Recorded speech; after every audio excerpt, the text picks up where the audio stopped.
گناہ کرنے والے لوگ، اللہ کی نافرمانیاں کرنے والے لوگ زندگی میں کبھی سکون کی سانس نہیں لے پاتے۔ جوانوں، کیا آپ نے کبھی سوچا ہے کہ ہمارے پاس دنیا کی ہر قیمتی چیز موجود ہے؟ خوبصورت گھر، لگژری گاڑیاں، نیک اولاد اور وفادار بیوی، دنیا کی ہر قیمتی چیز موجود ہے، لیکن پھر بھی دل بے چین رہتا ہے، دل بے قرار رہتا ہے۔ سکون جیسے ہم سے نفرت کر کے بہت دور بھاگ گیا ہو۔ آخر ہمارا دل مطمئن کیوں نہیں ہوتا؟ ہماری راتوں کی نیند اور دن کا سکون کہاں کھو گیا ہے؟ کیا آپ نے تنہائی میں بیٹھ کر کبھی یہ سوچا ہے کہ کہیں میرے اعمال میں کوئی ایسا گناہ تو شامل نہیں، میرے کاموں میں کوئی ایسا گناہ تو شامل نہیں جو اللہ کو سخت ناپسند ہو؟ کیونکہ اللہ کے ناپسندیدہ کاموں میں سکون نہیں ہوتا میرے بھائیوں۔ جہاں اللہ کے ناپسندیدہ کام کیے جا رہے ہوں وہاں برکت نہیں ہوتی جوانوں، وہاں خوشیاں نہیں ہوتی۔ ہم پیروں کے پاس تو گئے، مولویوں کے پاس جا کر بے سکونی کے شکوے تو کیے، لیکن کبھی اپنے دل کے مفتی سے نہ پوچھا کہ یہ بے سکونی کیوں ہے؟ اپنے اندر کے مفتی سے کبھی بھی نہ پوچھا کہ ہم کیوں بے سکون رہتے ہیں؟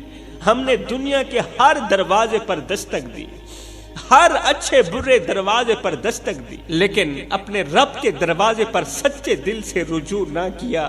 یاد رکھو جوانوں، جب تک ہم اپنے گناہوں کو چھوڑ کر اللہ کی طرف نہیں لوٹیں گے سکون کبھی بھی نصیب نہیں ہوگا۔ اللہ تعالیٰ قرآن مجید میں فرماتا ہے، الا بذکر اللہ تطمئن القلوب، جان لو کہ دلوں کا سکون صرف اللہ کے ذکر میں ہے۔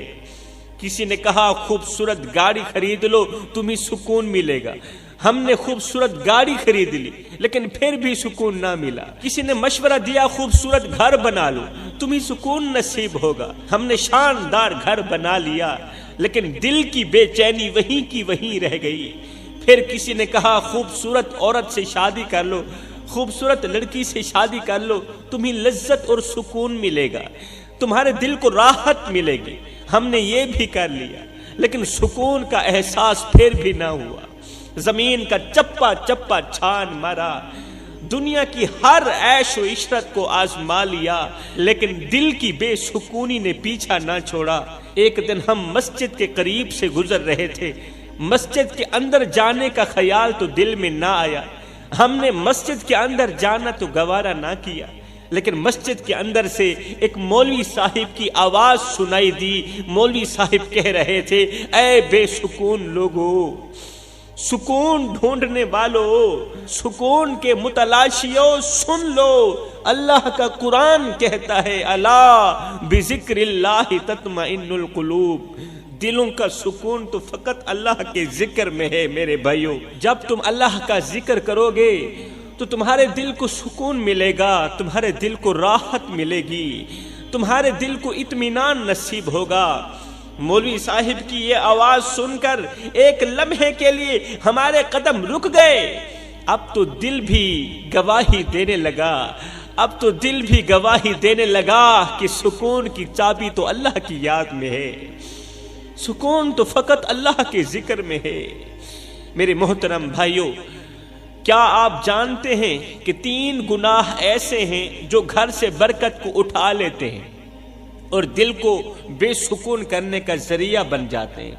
یہ گناہ نہ صرف رزق کی بندش کا سبب بنتے ہیں بلکہ قلب کو بھی بے قرار کر دیتے ہیں، دل کو بھی بے سکون کر دیتے ہیں۔ پہلا گناہ تو یہ ہے کہ اللہ کی یاد سے غافل رہنا، نماز نہ پڑھنا، قرآن نہ پڑھنا، اللہ کو یاد نہ کرنا۔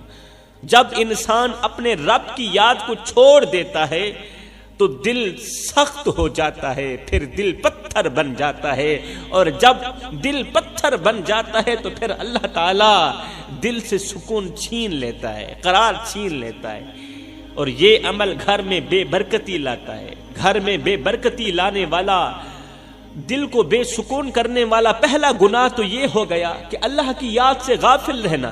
دوسرا گناہ حرام کھانا۔ حرام رزق نہ صرف روح کو آلودہ کرتا ہے بلکہ گھر کی خوشیاں بھی مٹا دیتا ہے۔ حرام گھر کی خوشیاں مٹا کے رکھ دیتا ہے، گھر میں افراتفری کا مقام برپا کر دیتا ہے۔ میاں بیوی کبھی بھی خوش نہیں رہ پاتے، دونوں کے درمیان ہر وقت لڑائی جھگڑا لگا رہتا ہے۔ حرام کمانے والا، حرام کھانے والا کبھی بھی سکھ کی سانس نہیں لے پاتا، وہ چاہے مرد ہو وہ چاہے عورت ہو۔ حرام کی بات آئی تو مجھے بنی اسرائیل کے ایک عبادت گزار نوجوان کا واقعہ یاد آ گیا۔ وہ نوجوان جس کی زندگی اللہ کی رضا میں گزرتی تھی، جس کی زندگی اللہ کی مرضی میں گزرتی تھی، لیکن ایک حرام کام نے اس کی ساری نیکیاں ختم کر دی۔ میرے محترم بھائیوں، وہ واقعہ کچھ یوں ہے، اور یہ واقعہ زندگی بدلنے والا ہے، زندگی میں انقلاب لانے والا ہے۔ اس واقعے نے لاکھوں کروڑوں بھٹکے ہوئے نوجوانوں کو راہ راست پر لگا دیا۔ خدا را ایک بار یہ واقعہ دل کے کانوں سے سنو۔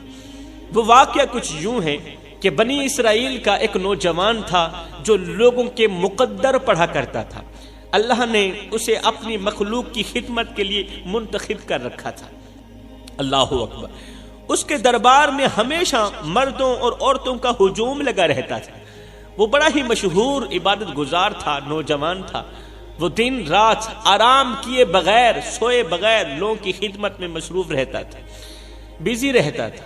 جو بھی اس نوجوان کے پاس آتا تو وہ نوجوان اس آنے والی کی پیشانی دیکھ کر اس کے ماضی اور مستقبل کے حال سے اسے آگاہ کر دیتا تھا، کیونکہ یہ نوجوان لوگوں کے مقدر پڑھا کرتا تھا۔ یہ عمل اس کے لیے کوئی مشکل نہیں تھا، کیونکہ اللہ نے اسے خاص نعمت سے نواز رکھا تھا، اور اللہ تعالیٰ جسے چاہے عطا کر دے، یہ کوئی بڑی بات نہیں ہے۔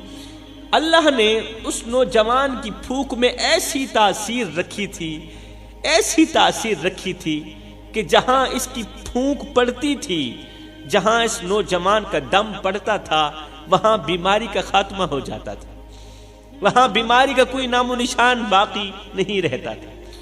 لوگ بیمار ہو کر آتے اور صحت یاب ہو کر یہاں سے لوٹتے تھے۔ یہ نوجوان اللہ کا پیارا تھا، اس کی عاجزی اور خدمت گزاری اس کی پہچان تھی۔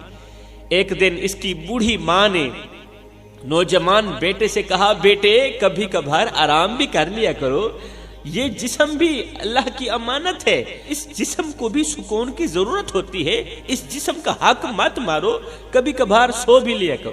ماں کے بار بار اصرار کرنے پر وہ نوجوان سو گیا اور پوری رات سویا رہا۔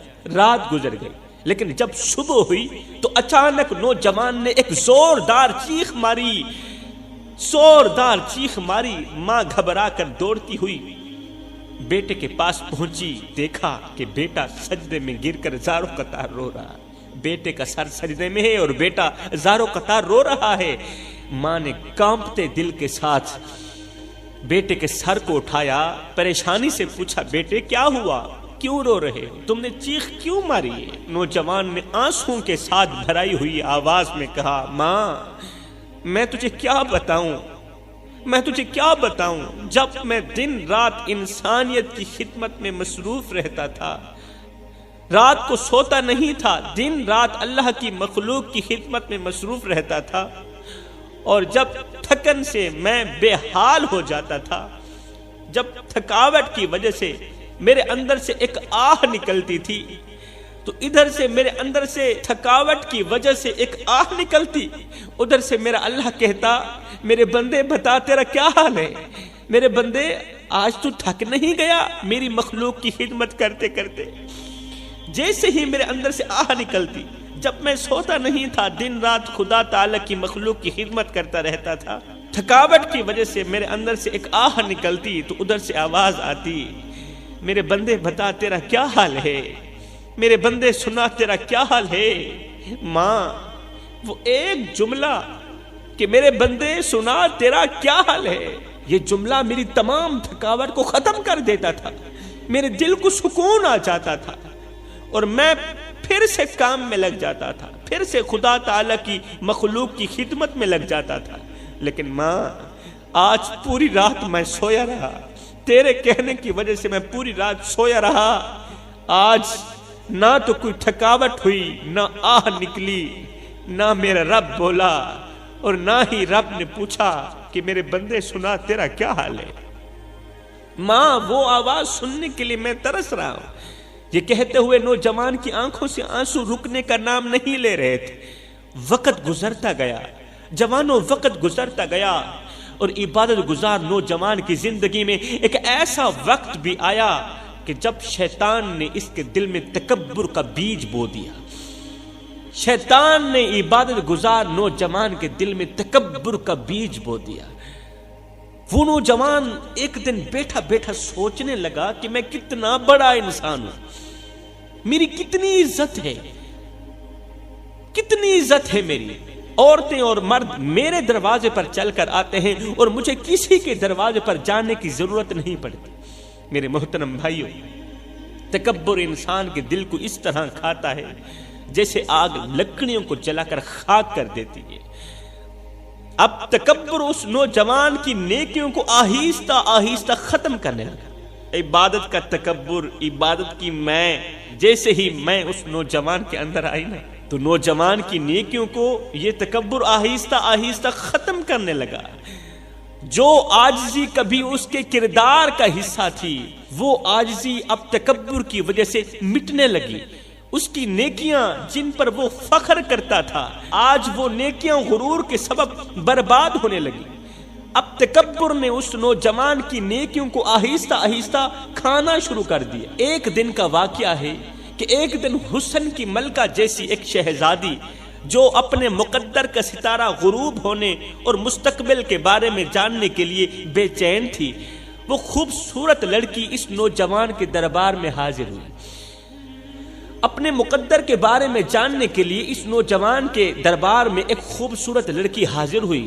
وہ لڑکی انتہائی خوبصورت تھی، حسن کی ملکہ شہزادی تھی، اور اس کا چہرہ پردے میں لپٹا ہوا تھا، اس نے حجاب کیا ہوا تھا۔ وہ لڑکی اس اللہ والے نوجوان کے سامنے آ کر بیٹھ گئی۔ وہ اللہ والا جو اس وقت تکبر کی دلدل میں بری طرح پھنسا ہوا تھا۔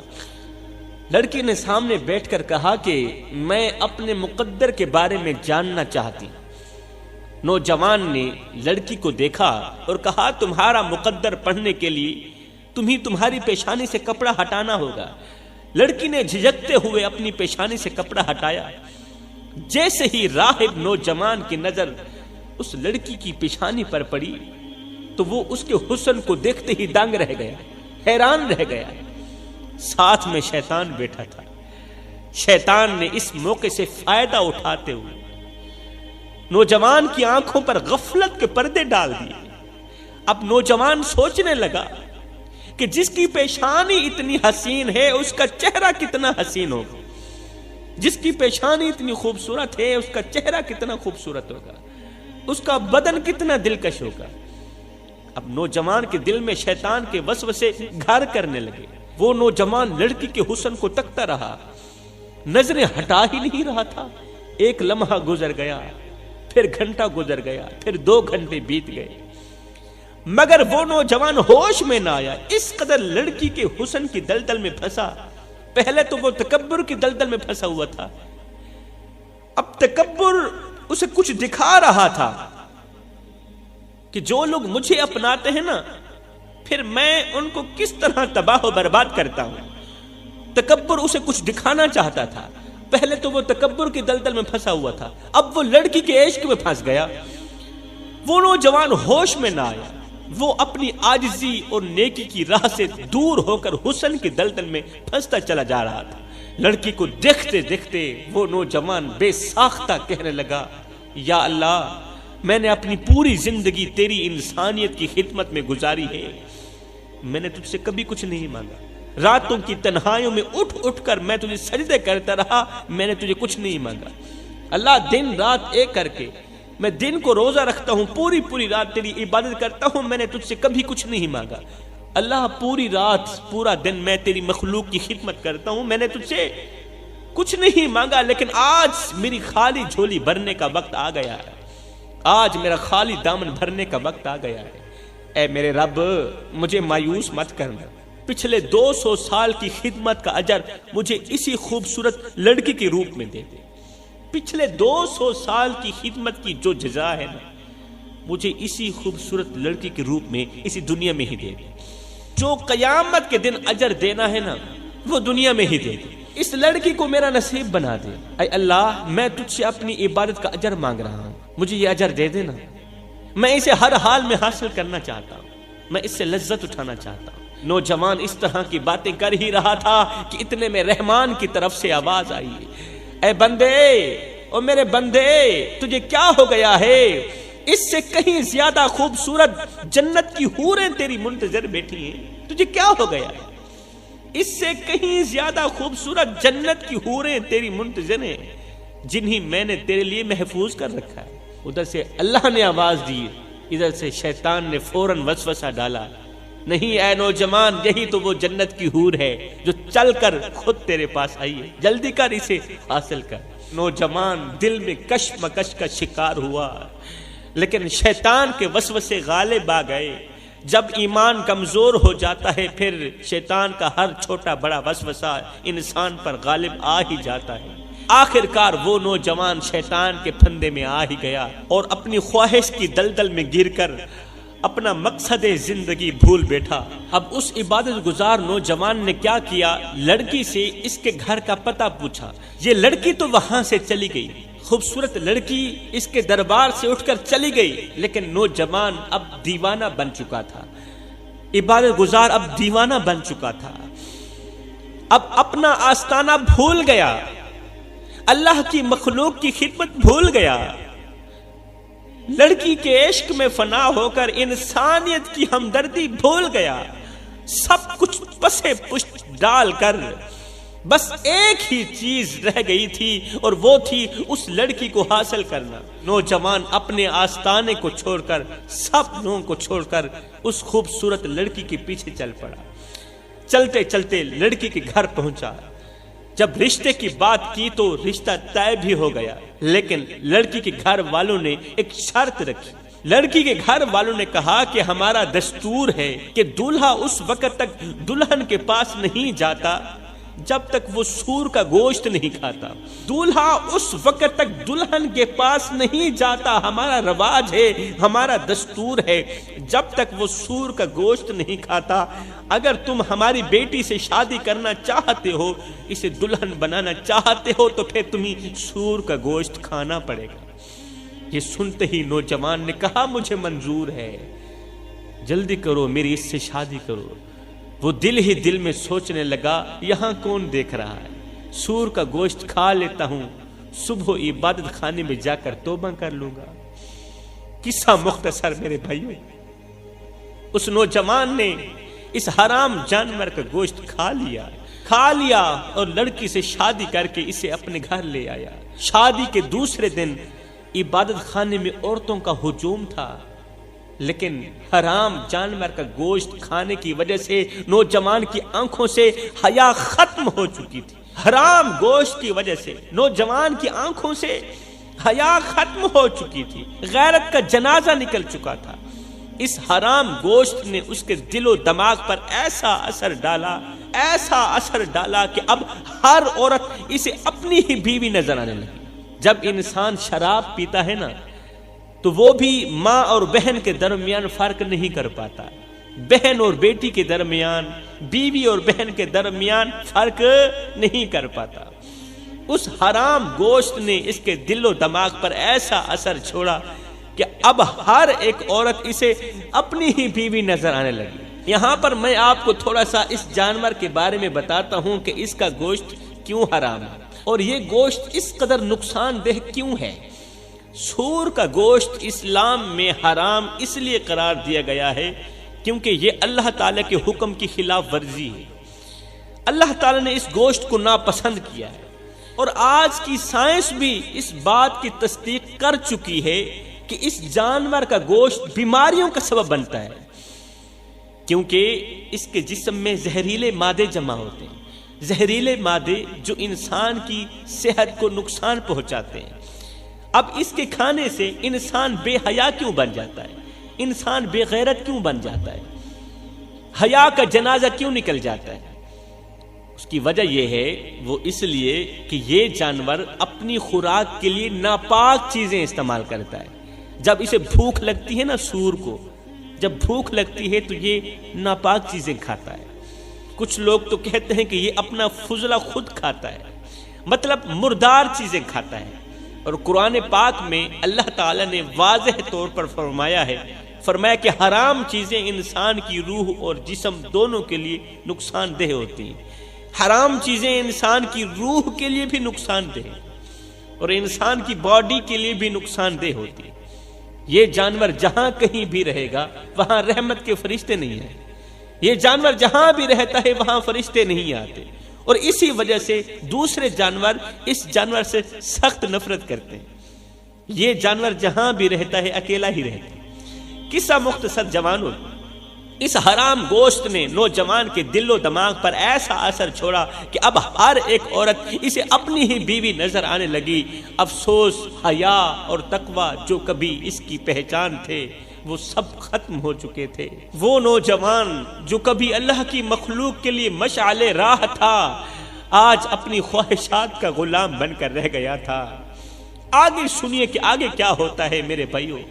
اب جیسے ہی یہ نوجوان عبادت خانے پہنچا تو وہاں عورتوں کا ہجوم تھا۔ اب اس کی آنکھوں سے حیا کا پردہ ہٹ چکا تھا، اور ہر دکھنے والی عورت اسے اپنی بیوی ہی نظر آنے لگی تھی۔ اور ادھر سے دشمن شیطان نے بھی اس نوجوان کو اپنے قابو میں لے لیا تھا۔ اب یہ نوجوان اپنی خواہش پوری کرنے کے لیے ایک غیر محرم عورت کو اپنی بیوی سمجھ کر کمرے کے اندر لے گیا، کیونکہ ہر ایک عورت اسے اپنی بیوی ہی نظر آ رہی تھی۔ اس نوجوان نے کیا کیا؟ اپنی خواہش پوری کرنے کے لیے ایک غیر محرم عورت کو اپنی بیوی سمجھ کر کمرے کے اندر لے گیا۔ ابھی گناہ کا ارادہ کیا ہی تھا، گناہ کا ارادہ کیا ہی تھا کہ زندگی کا سورج غروب ہو گیا، زندگی کا سورج غروب ہو گیا۔ اچانک موت کا فرشتہ آیا، اس کمبخت نوجوان کی روح نکال کر چلا گیا۔ وہ نوجوان توبہ کیے بغیر مر گیا، ساری زندگی عبادت کرتا رہا، دن رات ایک کر کے خدا کی مخلوق کی خدمت کرتا رہا، لیکن آخر میں خاتمہ ایمان پر نہ ہوا۔ وہ نوجوان توبہ کیے بغیر مر گیا، ساری زندگی کی عبادت کو ایک ہی گناہ نے خاک کر دیا تھا۔ اب قیامت کا دن ہوگا، آگے سنیے۔ وہ نوجوان تمام لوگوں کے سامنے گناہ کی حالت میں اٹھے گا، اس کے منہ سے سور کے گوشت کی بدبو آ رہی ہوگی، اس نوجوان کے منہ سے حرام کے گوشت کی بدبو آ رہی ہوگی۔ اب اللہ فرمائے گا، فرشتو اس نوجوان کو جنت کی طرف ذرا لے جاؤ نا۔ یہ سنتے ہی وہ نوجوان خوش ہو جائے گا کہ اسے جنت کی طرف لے جا رہے ہیں۔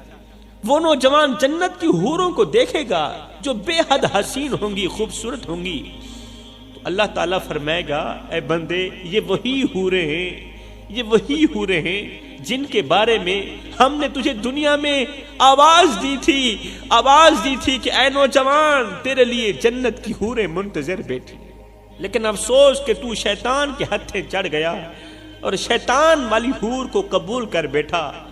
اب بتا، رحمان والی حور خوبصورت ہے یا شیطان والی حور زیادہ خوبصورت تھی؟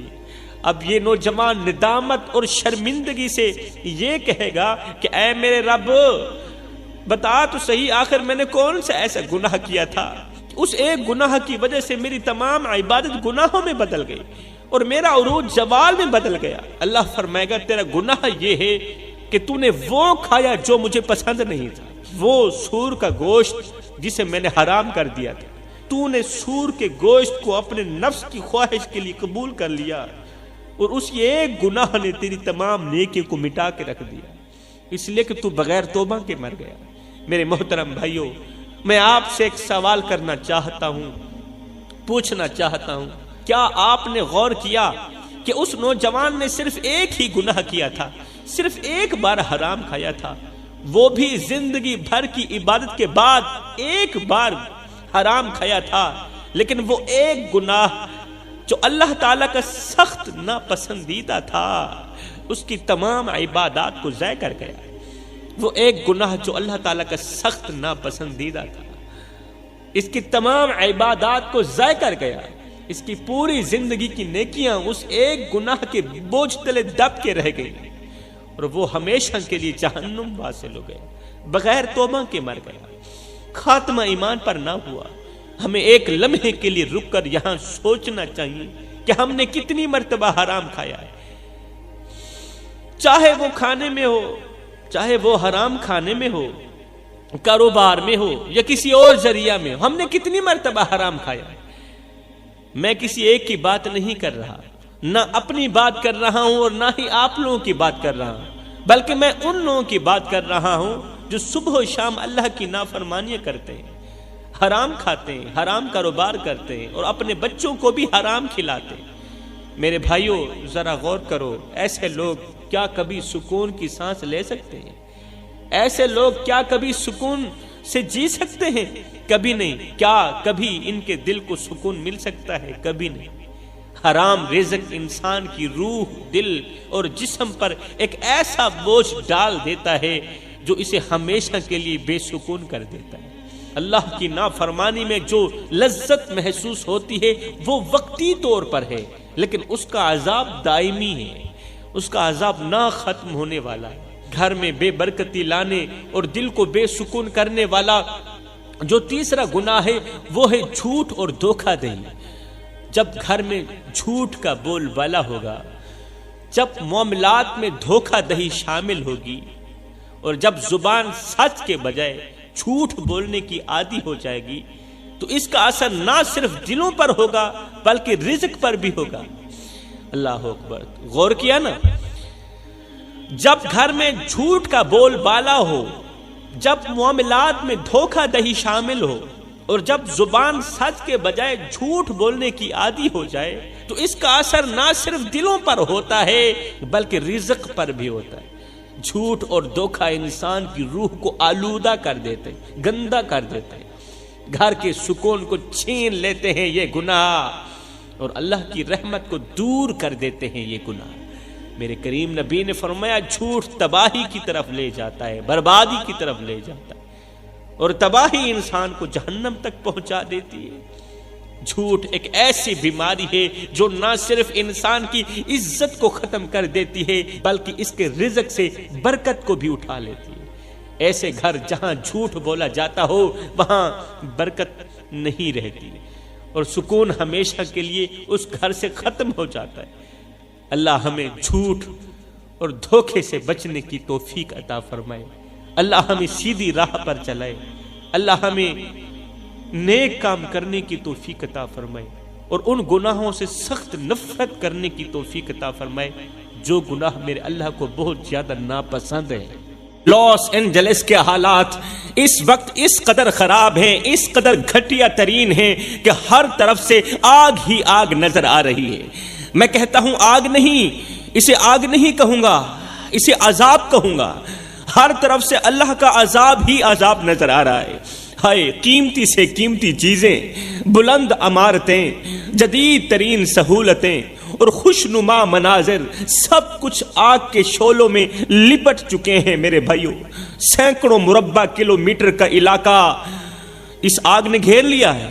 دنیا کے بہترین وسائل اور بہترین ماہر آگ بجھانے کی کوشش کر رہے ہیں، لیکن آگ کے شعلے ہیں کہ کم ہونے کا نام ہی نہیں لے رہے، آگ کے شعلے ہیں جو بجھنے کا نام ہی نہیں لے رہے۔ سوچنے والی بات ہے کہ اگر یہ آگ کسی انسان کی لگائی ہوئی ہوتی تو شاید بجھائی جا سکتی تھی، اگر یہ آگ کسی انسان کی طرف سے لگائی ہوئی ہوتی تو شاید یہ آگ بجھائی جا سکتی تھی، لیکن یہ تو قدرت کا عذاب معلوم ہوتی ہے، یہ تو اللہ کا عذاب معلوم ہوتی ہے۔ یہ پانی سے کیسے بجھ سکتی ہے؟ یہ وسائل سے کیسے بجھ سکتی ہے؟ یہ وہ آگ ہے جو معصوم بچیوں کی سسکیوں سے لگائی گئی ہے، جو مظلوم بچیوں کی سسکیوں سے لگائی گئی ہے۔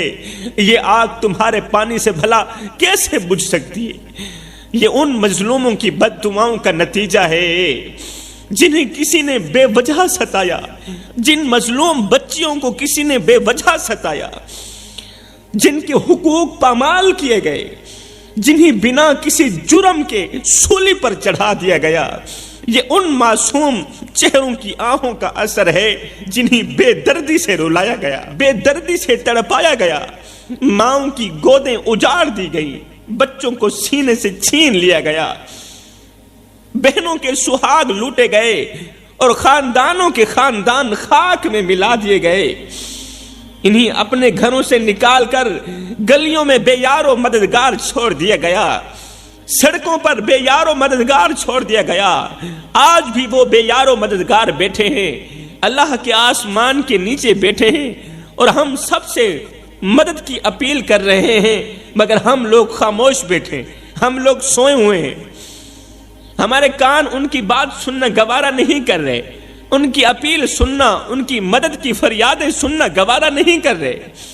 آج در بدر کی خاک چھان رہے ہیں وہ مظلوم، ان کا قصور کچھ بھی نہیں تھا، کچھ بھی نہیں تھا ان کا قصور، قصور صرف اتنا تھا کہ وہ کمزور تھے، قصور صرف اتنا تھا کہ وہ بیچارے بے بس تھے، مظلوم تھے اور ظالموں کے ہاتھ چڑھے ہوئے تھے۔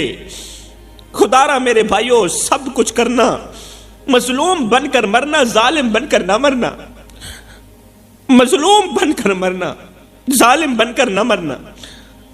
اگر ظالم بن کر مرو گے تو قیامت کے دن حجاج بن یوسف کے ساتھ اٹھائے جاؤ گے، اگر ظالم بن کر مرو گے تو قیامت کے دن فرعون کے ساتھ اٹھائے جاؤ گے، اگر ظالم بن کر مرو گے تو قیامت کے دن نمرود کے ساتھ اٹھائے جاؤ گے، اور اگر مظلوم بن کر مرو گے، اگر مظلوم بن کر مرو گے تو قیامت کے دن مولا حسین کے ساتھ اٹھائے جاؤ گے، اگر مظلوم بن کر مرو گے تو قیامت کے دن کربلا والوں کے ساتھ اٹھائے جاؤ گے۔ اللہ اکبر۔ فلسطین کی ایک ننھی سی بچی نے کہا تھا، فلسطین کی ایک معصوم سی بچی نے کہا تھا کہ میں اللہ کے پاس جا رہی ہوں، اپنے رب کے پاس جا رہی ہوں، جا کر اللہ سے شکایت کروں گی، اللہ سے شکایت کروں گی کہ اللہ تیری بھری دنیا میں سے کسی نے بھی ہماری مدد نہیں کی تھی۔ اس عذاب کو دیکھ کر، لاس اینجلس میں لگی آگ کو دیکھ کر، اس عذاب کو دیکھ کر مجھے لگتا ہے اس مظلوم بچی کی دعا قبول ہو ہی گئی، اس معصوم بچی کی دعا قبول ہو ہی گئی جس نے کہا تھا اے اللہ میں اس زمین پر انصاف تلاش کرتی رہی، انصاف تلاش کرتے کرتے تھک گئی، میں چیختی رہی، چلاتی رہی، بھوک سے بلکتی رہی، لیکن کوئی میرے درد کو نہ سمجھ سکا، کوئی میرے دکھڑوں کو نہ سمجھ سکا، میری فریاد تیرے بندوں نے نہ سنی۔ اللہ دنیا بھری پڑی تھی تیرے بندوں سے، مگر میری فریاد سننے والا کوئی بھی نہیں تھا۔ میرے آنسو گواہ ہیں کہ میں نے انصاف کے لیے کتنی دعائیں کی، انصاف کے لیے کتنا روئی، تیرے بندوں سے بھیک مانگتی رہی انصاف کی، لیکن تیرے بندوں نے میری فریاد سننا گوارا ہی نہ کی۔ اللہ تو مظلوموں کی مدد کرنے والا ہے، ظالموں کو اپنے انجام تک پہنچا۔ اللہ نے اس مظلوم بچی کی دعاؤں کو قبول کر لیا ہوگا۔ وہ بچی تو چلی گئی، لیکن اس کے آنسو زمین پر پڑتے ہی آگ بن گئے۔ کن کے لیے آگ بن گئے؟ لاس اینجلس والوں کے لیے آگ بن گئے، امریکہ والوں کے لیے وہ آنسو عذاب بن گئے۔ یہ شعلے صرف درختوں، عمارتوں یا چیزوں کو نہیں جلا رہے، درختوں کو صرف نہیں جلا رہے، کسی اور چیزوں کو نہیں جلا رہے صرف، بلکہ ظالموں کے غرور کو خاک میں بھی ملا رہے ہیں، امریکہ والوں کے غرور کو خاک میں بھی ملا رہے ہیں۔ وہ فریاد جو زمین پر دبی رہی آج وہ آسمانوں تک جا ہی پہنچی۔ اللہ نے اپنی قدرت سے یہ پیغام دیا ہے، یہ پیغام دیا ہے، امریکہ والوں کو بتایا ہے کہ میں انصاف کرنے والا ہوں، میں دیکھ رہا ہوں کہ میرے بندوں پر کیا ظلم ہوا ہے، میں دیکھ رہا ہوں۔ آج یہ عذاب اس بات کی گواہی ہے کہ مظلوم کی آہ کبھی رائے گاہ نہیں جاتی، مظلوم کے آنسو کبھی ضائع نہیں جاتے۔ میرے بھائیوں، یہ آگ ایک تنبیہ ہے، لاس اینجلس میں لگی آگ ایک نشانی ہے کہ جو ظلم و زیادتی کرتے ہیں، جو لوگ مظلوموں پر ظلم کے پہاڑ توڑتے ہیں، انہیں کبھی نہ کبھی اپنے کیے کی سزا ضرور بھگتنی ہی پڑتی ہے۔ ظالم بھول جاتا ہے ظالم اس کے دماغ سے نکل جاتا ہے، مگر مظلوم کی خاموشی عرش کو ہلا دیتی ہے، مظلوم کی چپ عرش کو ہلا دیتی ہے۔ کسی کو اتنا مت ستاؤ، کسی کو اتنا مت رلاؤ کہ وہ اللہ کے سامنے تمہارا نام لے کر رو پڑے۔ خدا پاک کی عزت کی قسم، اگر وہ اللہ کے سامنے تمہارا نام لے کر رو پڑا تو یاد رکھنا تمہارے لیے بہت بڑا مسئلہ بن جائے گا، تمہارے لیے بہت بڑی مصیبت کھڑی ہو جائے گی، اس لیے کہ اللہ کا ترازو صرف انصاف ہی تولتا ہے۔ کبھی کسی نے سوچا بھی نہیں تھا، کبھی کسی نے سوچا بھی نہ تھا کہ لاس اینجلس جیسا عظیم اور ترقی یافتہ شہر جو دنیا کا ایک اہم مرکز سمجھا جاتا ہے، لاس اینجلس جیسا عظیم شہر دنیا کا ایک اہم مرکز سمجھا جاتا ہے، وہ اس طرح آگ کے شعلوں میں جل کر تباہ ہو جائے گا، کبھی کسی نے سوچا بھی نہیں تھا۔ یہ آگ ایک سبق ہے، ایک تنبیہ ہے۔ اللہ تعالیٰ فرماتا ہے کہ اگر زمین پر ظلم و زیادتی عام ہو جائے، معصوموں کے حقوق دبائے جائیں اور زمین پر فساد پھیلایا جائے تو میرا عذاب برسنے میں دیر نہیں کرتا۔ یہ اللہ کا فرمان ہے۔ اللہ اکبر۔ جب کسی کو رلاؤ گے، جب کسی کو بے وجہ رلاؤ گے، آئے نہ ہم رہے دل لگانے کے قابل، نہ دل رہا غم اٹھانے کے قابل، نہ ہم رہے دل لگانے کے قابل، نہ دل رہا غم اٹھانے کے قابل۔ ربا تیرے بندوں نے دیے اتنے غم کہ چھوڑا نہ ہمیں مسکرانے کے قابل۔ اللہ اکبر۔ فرمایا جب معصوموں کے حقوق دبائے جائیں اور زمین پر فساد پھیلایا جائے تو میرا عذاب برسنے میں دیر نہیں کرتا۔ یہ اللہ کا فرمان ہے۔ یہ آگ ہمیں یاد دلاتی ہے میرے بھائیوں، ہمیں یاد دلاتی ہے کہ ہم اپنے اعمال کا جائزہ لیں، ہم مسلمان لوگ اپنے بھی اعمال کا جائزہ لیں۔ یہ دنیاوی مال دولت، عیش و عشرت اور بلند و بالا عمارتیں اللہ کے عذاب کے سامنے کچھ بھی نہیں، کچھ بھی نہیں ہے۔ امریکہ جیسا سپر پاور ملک اللہ کے عذاب کے سامنے کچھ بھی نہیں، اللہ کی طاقت کے سامنے یہ کچھ بھی نہیں، نہ ہونے کے برابر ہے۔ یہ آگ ہمیں سبق دے رہی ہے، اللہ کا یہ عذاب ہمیں سبق دے رہا ہے کہ جب اللہ چاہے تو ایک چھوٹی سی چنگاری سے ایسا عذاب نازل کر سکتا ہے کہ دنیا کی بڑی سی بڑی طاقتیں اسے روک نہیں سکتی۔ اللہ اکبر۔ قرآن مجید میں اللہ تعالیٰ بار بار فرماتا ہے زمین پر فساد نہ پھیلاؤ، اور مظلوموں کی بد دعائیں عرش تک پہنچتی ہیں اور یہ بد دعائیں اپنی بات منوا کر ہی دم لیتی۔ فرمایا کسی سے ڈرنا یا نہ ڈرنا، مگر مظلوم کی بد دعا سے ضرور ڈرنا۔ مظلوم کی بد دعا ہواؤں کو پھاڑتی ہوئی، فضاؤں کو پھاڑتی ہوئی، پہلا آسمان چیر کر، دوسرا آسمان چیر کر، ساتوں آسمانوں کو چیر کر عرش کا دروازہ جا کھٹکھٹاتی ہے اور اپنی بات منوا کر ہی دم لیتی ہے۔ توبہ کرو میرے بھائیوں، بس کرو، توبہ کرو۔ آج اگر ہم اپنے اعمال پر غور کریں، ہم مسلمان لوگ اپنے اعمال پر غور کریں تو ہمیں معلوم ہوگا کہ ہمارے کرتوت بھی ان لوگوں سے کم نہیں، ہمارے کرتوت بھی ان غیر مسلم لوگوں سے کم نہیں ہیں جن پر ہم لوگ تنقید کرتے ہیں، تنقید کا نشانہ بناتے ہیں۔ اگر ہم مزید گہرائی میں جائیں تو شاید ہم نے ان سے بھی زیادہ حدوں کو پار کر دیا۔ یہ حقیقت ہے۔ وہ لوگ اتنے زیادہ جھوٹ نہیں بولتے جتنے ہم لوگ بولتے ہیں۔ وہ غیر مسلم ہو کر جو بھی کریں سو کریں، وہ غیر مسلم ہیں، لیکن ہم جو مسلمان ہیں اور رسول کریم صلی اللہ علیہ وسلم کے امتی ہیں، ہمیں ہرگز ان جیسا نہیں بننا چاہیے میرے بھائیوں، ہرگز ان کا لباس نہیں پہننا چاہیے، ان جیسا روپ اختیار نہیں کرنا چاہیے۔ ہماری پہچان تو رحم، محبت اور ایثار سے ہونی چاہیے، ہماری پہچان رحم سے ہونی چاہیے، محبت اور پیار سے ہونی چاہیے، ہماری پہچان قربانیوں سے ہونی چاہیے۔ لیکن افسوس کہ ہم نے اپنی اصلیت کو بھلا دیا ہے۔ ہم کون ہیں، کیا ہیں، بخدا یاد نہیں۔ اور جس قوم کو اپنے آپ کا پتہ بھی نہیں ہے، اس قوم کے پلے رہتا ہی کیا ہے؟ ہم کون ہیں، کیا ہے، بخدا یاد نہیں۔ اپنے اسلاف کی کوئی بھی ادا یاد نہیں ہے، یاد تو کافر کے ترانے بس نہیں یاد تو مسجد کی صدا یاد نہیں، اور بنت حوا کو نچاتے ہیں سرے محفل ہم، اتنے سنگ دل ہیں کہ رسم حیا یاد نہیں، اور آج ہم سب کی ضلالت کا سبب یہی ہے شاید کہ سب کچھ تو یاد ہے مگر خوف خدا یاد نہیں۔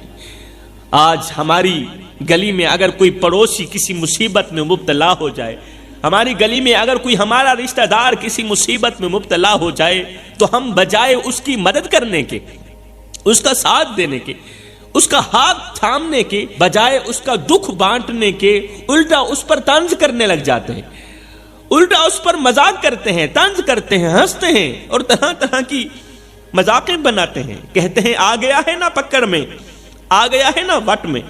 اب دیکھتے ہیں اس کے ساتھ کیا ہوتا ہے۔ سوچو میرے بھائیوں، سوچو، یہ سوچنے کا مقام ہے، کیا یہ رویہ ایک مسلمان کو ہو سکتا ہے؟ جو رویہ ہم لوگوں نے اپنا رکھا ہے کہ ہمارا پڑوسی مصیبت میں مبتلا ہے، ہم اس کی مدد کرنے کے بجائے، اس کا ہاتھ تھامنے کے بجائے الٹا طنز کر رہے ہیں، طرح طرح کی مذاقیں بنا رہے ہیں، کہتے ہیں آ گیا ہے نا پکڑ میں۔ ایک لمحے کے لیے سوچنے والی بات ہے میرے بھائیوں کہ کیا یہ رویہ ایک مسلمان کا ہو سکتا ہے؟ کیا یہ رویہ ایک مومن کا ہو سکتا ہے؟ کیا رسول کریم صلی اللہ علیہ وآلہ وسلم کے امتی ایسے کرتے ہیں؟ رسول کریم کے امتی ایسے ہرگز نہیں کر سکتے۔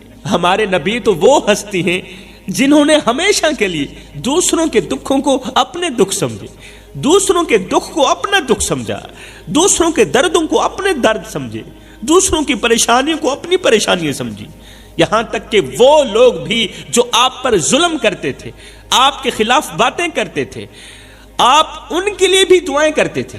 میرے رسول کریم ظالموں کے لیے بھی دعائیں کرتے تھے، ان کی بھلائی چاہتے تھے، اپنے خلاف بکنے والوں کی بھی بھلائی چاہتے تھے، اچھا چاہتے تھے۔ لیکن آج ہم ان کے امتی ہو کر اپنے ہی بھائیوں کو تکلیف میں دیکھ کر ہنستے ہیں، اپنے ہی بھائیوں کو دکھ میں دیکھ کر ہنستے ہیں، مذاقیں اڑاتے ہیں اور طنز کے تیر چلاتے ہیں۔ کیا ہم بھول گئے ہیں؟ کیا ہمیں یہ یاد نہیں کہ رسول کریم صلی اللہ علیہ وسلم نے فرمایا تھا جو شخص اپنے پڑوسی کو تکلیف دیتا ہے، جو شخص اپنے ہمسائے کو تکلیف دیتا ہے، وہ مومن نہیں ہو سکتا، وہ ہم میں سے نہیں ہو سکتا۔ مومن نہ ہونے کا مطلب یہ ہے کہ وہ ہم میں سے نہیں ہو سکتا۔ اور کیا ہمیں یہ نہیں معلوم کہ اللہ تعالیٰ فرماتا ہے اپنے بھائی کی مدد کرو، اپنے بھائی کی مدد کرو، خواہ وہ مظلوم ہو یا ظالم ہو۔ گل ختم ہو گئی بھیا، وہ مسلم ہو یا غیر مسلم ہو، اس کی مدد کرنا تم پر ضروری ہے۔ اپنے بھائی کی مدد کرو، وہ ظالم ہو یا مظلوم ہو۔ لیکن ہم تو ظلم کرنے والوں سے بھی آگے نکل گئے۔ افسوس کا مقام ہے، بڑے ہی ارمان کے ساتھ کہنا پڑ رہا ہے، ہم تو ظلم کرنے والوں سے بھی کہیں آگے نکل گئے۔ ہم نہ صرف مظلوموں کا ساتھ چھوڑتے ہیں، ہم نہ صرف مظلوموں کا ہاتھ چھوڑتے ہیں، بلکہ ان کی مصیبتوں پر خوشی بھی محسوس کرتے ہیں، ان کی مصیبتوں پر، ان کی پریشانیوں پر ہم لوگ خوش بھی ہوتے ہیں۔ بھائیو، یہ وقت ہے توبہ کرنے کا، توبہ کر لو، اپنے دلوں کو صاف کر لو، اپنے اعمال کو درست کر لو۔ وہ وقت دور نہیں جب ہم سے بھی یہی سوال ہوگا، وہ وقت آنے والا ہے، دور بالکل نہیں، جب ہم سے بھی یہی سوال ہوگا کہ ہم نے اپنے پڑوسیوں، اپنے بھائیوں اور اپنے رشتہ داروں کے ساتھ کیسا سلوک کیا، اچھا سلوک کیا یا برا سلوک کیا۔ آخر میں سونے کی تختی پہ لکھنے والی ایک بات کہہ کے اجازت چاہوں گا۔ خدارا میرے بھائیوں، کسی کو نفع نہیں دے سکتے تو نہ دینا، مگر کسی کو نقصان بھی نہ دینا۔ کسی کو ایک پل کی خوشی نہیں دے سکتے تو نہ دینا، مگر کسی کو ہمیشہ کے لیے غم بھی نہ دینا۔ کسی کی آنکھوں سے آنسو بھی مت نکالنا۔ اگر کسی کی عزت نہیں کر سکتے تو کوئی بات نہیں، نہ کرنا، مگر کسی کی عزت والی پگڑی خاک میں بھی مت ملانا۔ اگر کسی بھوکے کو کھانا نہیں کھلا سکتے تو نہ کھلانا، اللہ اسے کھلائے گا، اللہ اسے پلائے گا، مگر خدارا اس کی غربت پر مذاق بھی مت اڑانا، طنز مت کرنا، اس کی غربت پر ہنسنا مت، اس لیے کہ غریب ہونے میں وقت نہیں لگتا۔ اللہ کا ترازو صرف انصاف ہی تولتا ہے۔ کوشش کرنا کہ تمہاری وجہ سے کسی کی آنکھیں نہ روئیں، کوشش کرنا کہ تمہاری وجہ سے کسی کی آنکھیں نہ روئیں، کسی کا دل نہ دکھے۔ اگر تمہاری وجہ سے کسی کی آنکھ رو پڑی، اگر تمہاری وجہ سے کسی کا دل ٹوٹ گیا تو یاد رکھنا تمہارے لیے بہت بڑا مسئلہ بن جائے گا، تم بہت بڑی بلا کے منہ میں آ جاؤ گے۔ خدا را میرے بھائیو، کسی کو اتنا مت ستاؤ، کسی کو اتنا مت رلاؤ کہ وہ اللہ کے سامنے تمہارا نام لے کر رو پڑے۔ خدا پاک کی عزت کی قسم، اگر وہ اللہ کے سامنے تمہارا نام لے کر رو پڑا تو یاد رکھنا تمہارے لیے بہت بڑا مسئلہ بن جائے گا، تم بہت بڑی مصیبت کے منہ میں آ جاؤ گے۔ ایک ظالم بادشاہ تھا جو اپنی رعایا پر بے حد ظلم کرتا تھا، غریبوں کے حقوق چھینتا تھا، یتیموں کا مال کھاتا تھا اور مظلوموں پر ظلم کرتا تھا۔ یتیموں کا مال کھانا، مظلوموں پر ظلم کرنا، غریبوں کا حق چھیننا اس کے روزمرہ کا کام تھا۔ ایک دن ایک بوڑھی اماں اس کے دربار میں پہنچی، دربار میں حاضر ہوئی، جس کا اکلوتا بیٹا بادشاہ کے سپاہیوں نے جھوٹے الزام میں قید کر لیا تھا۔ وہ عورت بادشاہ کے سامنے گڑ گڑائی، روئی بوڑھی اماں، اس نے خون کے آنسو بہائے، آنسو بہاتے ہوئے کہا، بادشاہ سلامت، میرا بیٹا بے قصور ہے، اس نے کوئی جرم نہیں کیا، لہٰذا آپ کی سپاہی میرے بیٹے کو رہا کر دیں، میرا بیٹا بے قصور ہے، آپ کی سپاہیوں نے میرے بیٹے کو پکڑ کر قید میں ڈال دیا، میرے بیٹے کو چھوڑ دو ورنہ میں اللہ کے دربار میں انصاف کے لیے فریاد کروں گی۔ بادشاہ نے نہ صرف اس عورت کی فریاد کو ٹھکرا دیا بلکہ اسے دربار سے دھکے دے کر باہر نکال دیا۔ عورت دربار کے دروازے پر بیٹھ کر رونے لگی، بوڑھی اماں رونے لگی، رو کر کہنے لگی، اے اللہ، کیا میں لاوارث ہوں؟ اللہ، کیا مجھے پیدا کرنے والا سو گیا ہے؟ بادشاہ نے مجھے بے عزت کر کے دھکے دے کر گھر سے باہر نکال دیا اور میرے اللہ کی طرف سے کوئی ایکشن بھی نہیں آیا۔ کیا میرا رب سویا ہوا ہے؟ میں نے تو سنا تھا کہ میرا مالک مجھے پیدا کرنے والا سونے سے پاک ہے۔ اللہ، کیا تو یہ منظر نہیں دیکھ رہا؟ اگر دیکھ رہا ہے تو پھر تجھے رحم نہیں آیا؟ میں بے بس ہوں، میں لاوارث ہوں، میں مظلوم ہوں۔ اس نے ایک تو میرے بچے کو قید میں ڈال رکھا ہے، دوسرا اس نے مجھے دھکے دے کر باہر نکال دیا اور تجھے پھر بھی رحم نہیں آیا۔ ابھی تک یہ بادشاہ سکون میں بیٹھا ہے۔ ہائے، پھر کیا ہوا میرے بھائیوں؟ چند دن گزرے ہی تھے کہ بادشاہ کے محل میں اچانک آگ لگ گئی، اچانک آگ کی لپیٹ میں آ گیا بادشاہ کا خوبصورت محل، بادشاہ کا سارا خزانہ آگ کی لپیٹ میں آ گیا، خوبصورت محل لمحوں میں خاکستر ہو گیا، اس کا تخت اجڑ گیا۔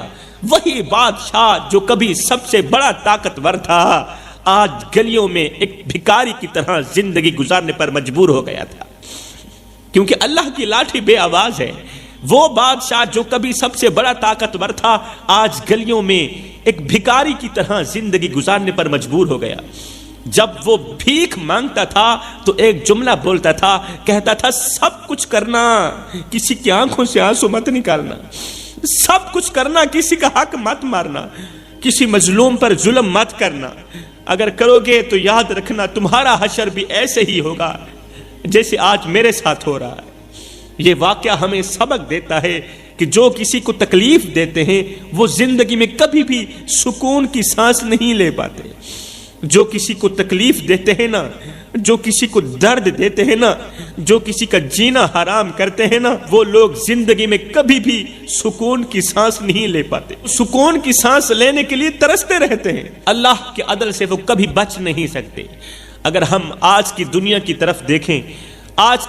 طرف دیکھیں تو ہمیں سبق ملتا ہے کہ امریکہ اور اسرائیل نے مل کر غزہ کے مسلمانوں پر جو ظلم کیے، ان دونوں نے مل کر کی، ان پر بم برسائے، معصوم بچوں، عورتوں اور بزرگوں کو قتل کیا، ان کے گھروں کو تباہ کیا، ان کے گھروں کو آگ لگائی بم کی صورت میں، اور انہیں زمین سے مٹا دینے کی بھرپور کوشش کی، انہیں گھر سے بے گھر کر دیا، لاوارث کر دیا۔ لیکن کیا ہوا؟ آج لاس اینجلس میں آگ بھڑکا کر، لاس اینجلس کو صفائے ہستی سے مٹا کر اللہ نے دکھا دیا کہ غزہ کے مسلمانوں کا رب کتنا بڑا طاقتور ہے۔ اللہ نے دکھا دیا کہ فلسطین کے مظلوموں کا رب کتنا بڑا طاقتور ہے۔ امریکہ جیسی طاقتور ریاست جسے اپنے وسائل اور ٹیکنالوجی پر بڑا غرور تھا، وہ خود قدرت کے عذاب کا شکار ہو رہی ہے۔ آج وہ قدرت کے عذاب کا شکار ہو رہی ہے۔ جنگلات میں آگ، شدید طوفان اور قدرتی آفات نے اسے جھنجھوڑ کر رکھ دیا ہے۔ یہ اللہ کی تنبیہ ہے، اللہ کی طرف سے اشارہ ہے کہ ظلم زیادہ دیر تک نہیں چلتا، ظلم زیادہ دیر تک نہیں چلتا، ظلم کا خاتمہ ہو کر ہی رہے گا۔ اللہ اس دھرتی کو ظلم سے پاک کرے گا ہی کرے گا۔ اللہ کا انصاف ہر مظلوم کے ساتھ ہے، چاہے وہ مظلوم مسلم ہو یا غیر مسلم ہو، چاہے وہ کسی بھی قوم یا مذہب سے ہو۔